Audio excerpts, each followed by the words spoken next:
Dans cette partie, il sera question des méthodes de lutte biologique utilisées en agriculture. Dans un premier temps, nous verrons quels intérêts présente l'agriculture biologique. Puis nous ferons le point sur les choix opérés en agriculture biologique et sur les choix à effectuer dès la plantation.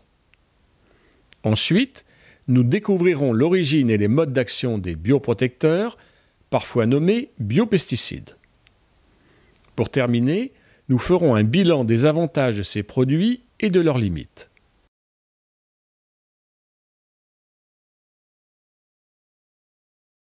L'agriculture biologique est un mode de production agricole qui ne recourt pas aux engrais ou pesticides chimiques. D'autres intrants sont utilisés tels que les composts et les purins à base de plantes par exemple. De plus, l'agriculture écologique ou biologique s'appuie sur des pratiques culturales qui permettent d'enrichir la terre tout en préservant l'ensemble de l'environnement. L'IFOAM, la Fédération internationale des mouvements d'agriculture biologique, propose une définition plus complète de l'agriculture biologique. Elle établit une liste de principes techniques et éthiques pour l'agriculture biologique.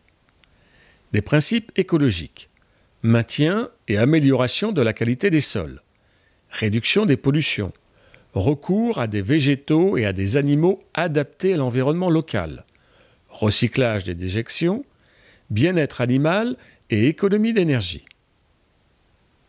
Des principes sociaux et humanistes: rapprochement entre producteurs agricoles et consommateurs, équité des échanges commerciaux, solidarité internationale, maintien des paysans à la terre. Et des principes économiques: promotion des entreprises à taille humaine, maintien des marchés locaux et prix équitables. Plus concrètement, l'agriculture biologique propose d'utiliser du compost, des engrais liquides obtenus à l'aide de fumier de volaille ou de lapin, des engrais ou pesticides fabriqués à l'aide de plantes, nîmes, piments, ail, papaye. Elle a recours également à des pratiques culturales telles que la rotation des cultures, l'agroforesterie, l'association de cultures, par exemple le maïs avec l'arachide ou le maïs avec les pois et les courges. Ces différents moyens permettent de protéger les cultures contre les maladies, les adventices et les ravageurs comme les insectes, les rongeurs et les oiseaux. Les intrants utilisés ne contribuent pas à la pollution et à la mauvaise santé des agriculteurs et des habitants ou consommateurs. Les bioprotecteurs présentent en outre plusieurs avantages. Ils sont peu coûteux et sont souvent disponibles localement, ce qui assure aux agriculteurs une plus grande autonomie. De plus, les méthodes utilisées en agriculture biologique s'appuient en partie sur des connaissances traditionnelles. Les méthodes offertes par l'agriculture biologique présentent encore d'autres intérêts. Ainsi, un des principaux inconvénients des pesticides chimiques est que de plus en plus de ravageurs, insectes ou autres, développent une résistance à ces produits. Pour cette raison, dans un premier temps, les agriculteurs doivent augmenter les doses de pesticides, puis utiliser de nouveaux produits. Cet inconvénient est évité si on utilise des produits naturels. De plus, les bioprotecteurs évitent de détruire les organismes ou insectes utiles à la culture.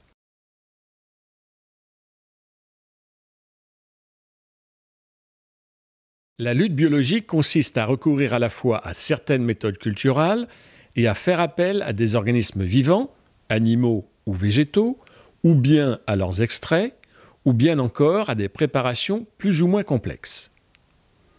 Si les bioprotecteurs sont fort utiles pour obtenir des récoltes satisfaisantes, aussi bien en quantité qu'en qualité, il est également très important d'adopter plusieurs méthodes culturales.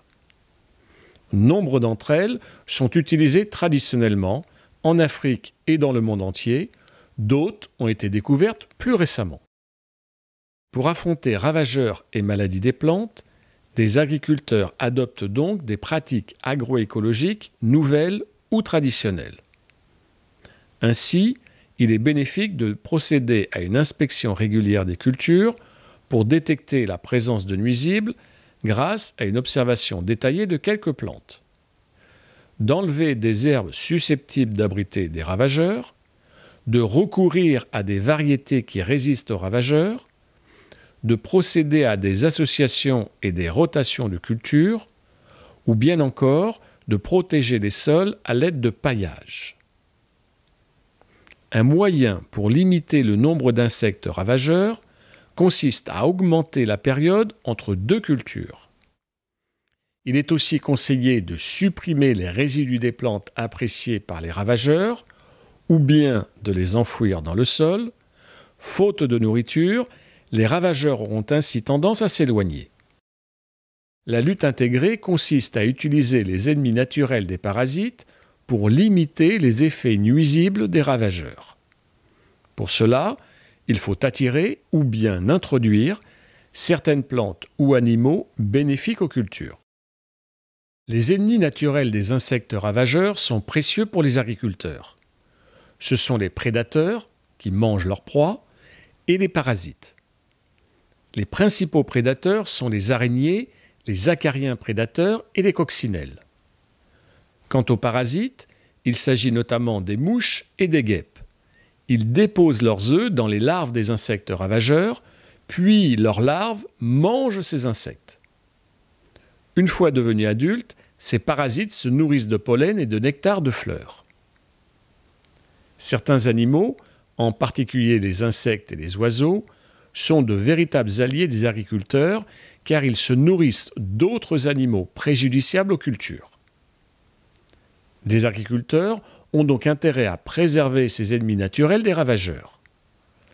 Pour leur procurer des abris en dehors des périodes de culture, on peut faire pousser une végétation autour des parcelles de culture. Les auxiliaires de culture, comme les coccinelles, peuvent aussi être déplacés par les agriculteurs pour qu'ils soient sur les cultures qui les intéressent. Il est aussi possible de trouver des auxiliaires en vente. Mais, outre leur coût parfois élevé, il faut être vigilant, car certaines espèces importées de pays étrangers se sont révélées être invasives, ce qui pose d'autres problèmes. Dans tous les cas, il est essentiel d'inspecter les cultures au moins une fois par semaine pour s'assurer que le nombre de ravageurs n'augmente pas. Comment prévenir les maladies ? D'abord, en cultivant des variétés résistantes. Les variétés modernes, dont le rendement est plus élevé, sont en général plus sensibles aux maladies. Et si une nouvelle variété est mise au point pour résister à la maladie, on assiste très souvent à une adaptation du pathogène à cette nouvelle variété. Aussi, il est préférable de cultiver plusieurs variétés locales simultanément. De cette façon, les plantes individuelles développeront moins la maladie et la propagation des pathogènes se fera plus difficilement. Il faut aussi s'assurer que les graines et le matériau de plantation sont sains. Supprimer les résidus de culture, les plantes ou parties de plantes atteintes, et limiter la présence d'insectes vecteurs de maladies. À cela, il faut ajouter l'importance de la qualité de la structure du sol et de la fertilisation. Dans un sol de qualité, les agents pathogènes se développeront moins facilement. La biodiversité est également un moyen de lutte biologique. Aussi, il est souhaitable de disposer d'une végétation variée dans les champs et autour des champs. Les ennemis naturels des ravageurs auront plus de chances de se multiplier et donc de limiter les nuisibles. De même, la propagation des bactéries, des champignons ou des virus sera réduite. Une végétation variée dans les champs peut fournir une bonne couverture du sol. Les adventices germeront moins facilement. La diversité des cultures est un atout pour stimuler la vie du sol. Lorsque la structure du sol est meilleure, le sol devient plus fertile. On remarque aussi que les exploitations de petite taille sont moins sensibles aux ravageurs que les grandes superficies. En effet, l'uniformité des grandes exploitations facilite la prolifération des ravageurs et des maladies. De plus, Une seule culture pratiquée dans un même champ régulièrement, année après année, est favorable au développement d'agents pathogènes pour les plantes ou à celui d'adventices. Il est donc important de pratiquer la rotation des cultures.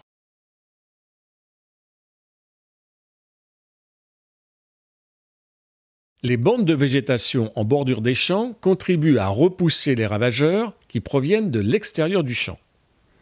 Il peut s'agir de buissons ou d'arbres bien choisis avec une couverture du sol. Ces plantations limitent la propagation des champignons par le vent ou celle des virus par les insectes. Comme on l'a vu précédemment, il est conseillé d'associer convenablement les cultures, par exemple cultiver ensemble maïs, pois et courges. Des associations de cultures sont à privilégier, d'autres sont à éviter. Ainsi, la tomate apprécie le voisinage de l'ail, de la carotte, du persil ou de l'oignon, mais ne doit pas être plantée à proximité de la pomme de terre ou du chou. Le haricot peut être planté près des carottes, tomates, choux ou pommes de terre, mais il faut éviter sa proximité avec l'oignon, l'ail ou le poireau. La courgette peut être cultivée avec le maïs ou la laitue, mais on évitera choux et pommes de terre. La carotte sera bien placée près des pois, haricots, tomates, choux ou poireaux, mais n'appréciera pas la présence de la betterave. L'aubergine apprécie le poireau ou le haricot, mais déteste la pomme de terre. Les choux seront plantés près des haricots, concombres, betteraves ou pommes de terre, mais pas près des poireaux ou oignons. La pomme de terre sera plantée près des haricots et des choux, mais on évitera tomates, oignons, poireaux ou carottes. Quant à la rotation des cultures, elle consiste à ne pas faire se succéder des plantes de la même famille. Outre qu'elle favorise la fertilité du sol, elle permet de lutter contre les ravageurs ou maladies qui sont propagés par des résidus de culture, des adventices ou par le sol. Par exemple, il faut éviter la succession de pommes de terre et de tomates. Une grande rigueur en ce domaine n'est toutefois pas indispensable en ce qui concerne la culture de céréales. La technique du push-pull ou répulsion-attraction s'appuie sur le système de stimulo-dissuasion. Elle consiste à planter une plante dite répulsive pour éloigner les ravageurs d'une culture ou bien installer une plante piège pour attirer ces ravageurs en dehors de la culture. Il est ainsi possible d'éloigner des insectes piqueurs-suceurs, certaines mouches ou des chenilles. Les plantes pièges doivent être placées à un stade précoce. Parfois, il est nécessaire d'en planter à plusieurs reprises. Il faut prendre en compte les vents dominants. Les principes de ce système de stimulo-dissuasion consistent à repousser l'insecte ravageur de la culture par le biais de plantes répulsives, push, et à l'attirer en bordure de la parcelle cultivée par le biais de plantes pièges, pull. Il s'agit également d'attirer les auxiliaires sur la culture principale pour qu'ils exercent une prédation sur les ravageurs. Les plantes répulsives sont plantées ou semées en association avec les plantes cultivées sur la parcelle même. Les plantes attractives ou plantes pièges sont disposées en bordure de parcelle. Ces dernières doivent être détruites avant que le ravageur n'ait terminé son cycle et ne se dissémine. Le basilic peut être planté à proximité des maisons ou des cultures pour lutter contre les moustiques et les puces. La tagette ou œillet d'Inde peut être plantée en bordure ou en intercalaire de plantation comme répulsif pour agir contre les poux, pucerons et mouches blanches ou fourmis. Le maïs peut être planté autour d'une parcelle de légumes. Il attire alors les mouches, ce qui protège les cultures maraîchères. Le coton, planté en bordure de parcelles de pois d'Angole ou de maïs, protège ces cultures contre la noctuelle. Cette technique d'attraction-répulsion peut aussi être utilisé par le biais de l'installation de plantes pièges, cultivées par exemple en bordure des champs de coton pour attirer les insectes ravageurs. Il peut s'agir du gombo, de la luzerne ou du niébé. L'exemple d'action de plante piège le plus connu est celui de la lutte contre la pyrale, papillon dont la larve est le principal ravageur du maïs. Il s'agit d'un foreur de tige. On associe la culture du maïs en bordure de parcelles avec d'une part une plante répulsive, le desmodium, légumineuse qui éloigne les papillons, et d'autre part une plante piège, le miscanthus, appelée aussi herbe napier ou herbe à éléphant, qui est une graminée. Le desmodium attire les prédateurs de la pyrale du maïs et repousse les femelles du ravageur. Le miscanthus attire la pyrale et produit une substance collante qui la piège. Il est ainsi possible d'augmenter le rendement des céréales. Le desmodium présente bien d'autres intérêts.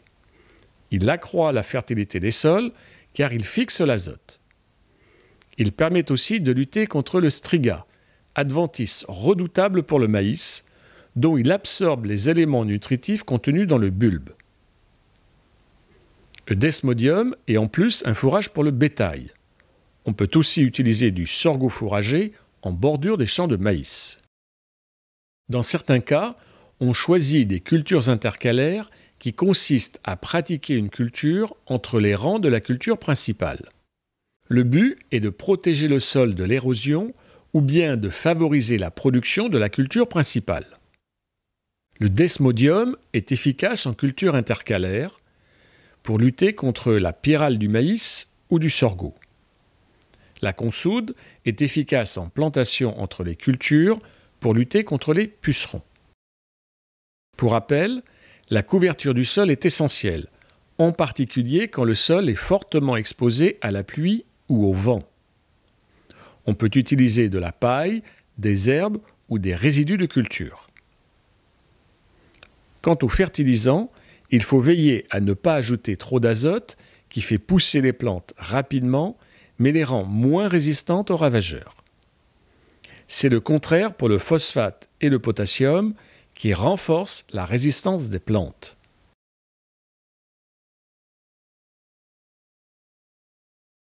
Les bioprotecteurs ou pesticides biologiques sont des substances qui proviennent de sources naturelles, bactéries, champignons, virus, plantes, animaux et minéraux. Ils peuvent remplacer les pesticides chimiques pour intervenir contre les maladies ou contre les ravageurs. Les bioprotecteurs ont une action ciblée, c'est-à-dire qu'en général, ils agissent sur quelques espèces seulement. Ils ont rarement des effets sur les organismes avoisinants tels que des insectes, lesquels peuvent être des auxiliaires de culture, ou bien sur le reste de la végétation. Ainsi, si des bioprotecteurs sont destinés à lutter contre les acridiens, comme des criquets, ils n'affectent pas les autres insectes, lesquels peuvent s'avérer utiles pour la pollinisation des plantes par exemple. Normalement, ils empêchent le développement d'une résistance aux pesticides en raison de leur mode d'action, en général plus complexe que ceux des pesticides de synthèse. Les bioprotecteurs se dégradent assez rapidement dans l'environnement. Leur toxicité est inférieure à celle des autres pesticides. Ils présentent donc moins d'effets nuisibles pour la santé des agriculteurs qui peuvent retourner dans leurs champs peu après le traitement. En revanche, compte tenu d'un impact plus réduit, pour être efficaces, ils doivent être utilisés dans le cadre d'une lutte intégrée, c'est-à-dire en combinaison avec d'autres produits de lutte biologique, en donnant la priorité à la prévention. Pour résumer, on peut considérer qu'un bon bioprotecteur a les qualités suivantes. Il a une action ciblée. Il évite le développement de résistance. Il ne nécessite qu'un délai très court de sécurité après traitement, avant le retour dans le champ où a eu lieu l'application. Il est efficace en petite quantité. Il ne persiste que peu de temps dans l'environnement. Il est moins toxique que les produits chimiques de synthèse et il est d'autant plus efficace qu'il est associé à un ensemble de pratiques écologiques.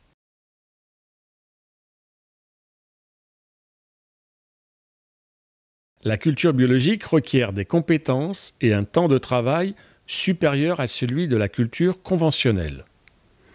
Il s'ensuit que la distribution des produits biologiques est limitée en Afrique en raison d'un prix de revient supérieur à celui des produits trouvés communément sur le marché local.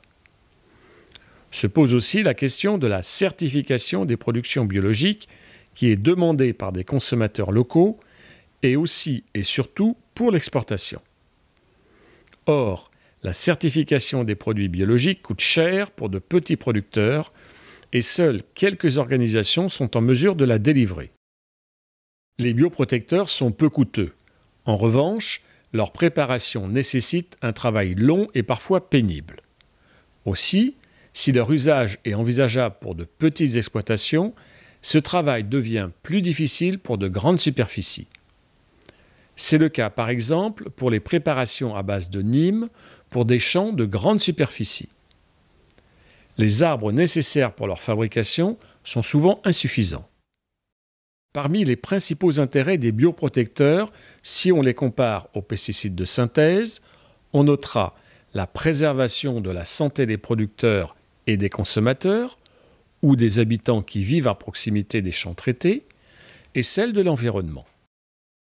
Un inconvénient des bioprotecteurs fabriqués sur place est leur durée de vie. Au bout d'une courte période, ils perdent de leur efficacité et ils peuvent devenir inactifs en quelques heures ou quelques jours. Il faut aussi de préférence les répandre sur les cultures en fin de journée, car ils peuvent perdre une partie de leur efficacité au soleil. En revanche, un des avantages des bioprotecteurs est qu'ils sont le plus souvent fabriqués à l'aide d'intrants disponibles localement. Et leur fabrication n'exige pas de gros investissements en matériel. Les bioprotecteurs sont donc très économiques et facilement accessibles lorsqu'ils sont fabriqués sur l'exploitation agricole ou proche de celle-ci. Pour compléter ces informations, vous disposez de ressources supplémentaires. Pour y accéder, utilisez le lien affiché sur cet écran.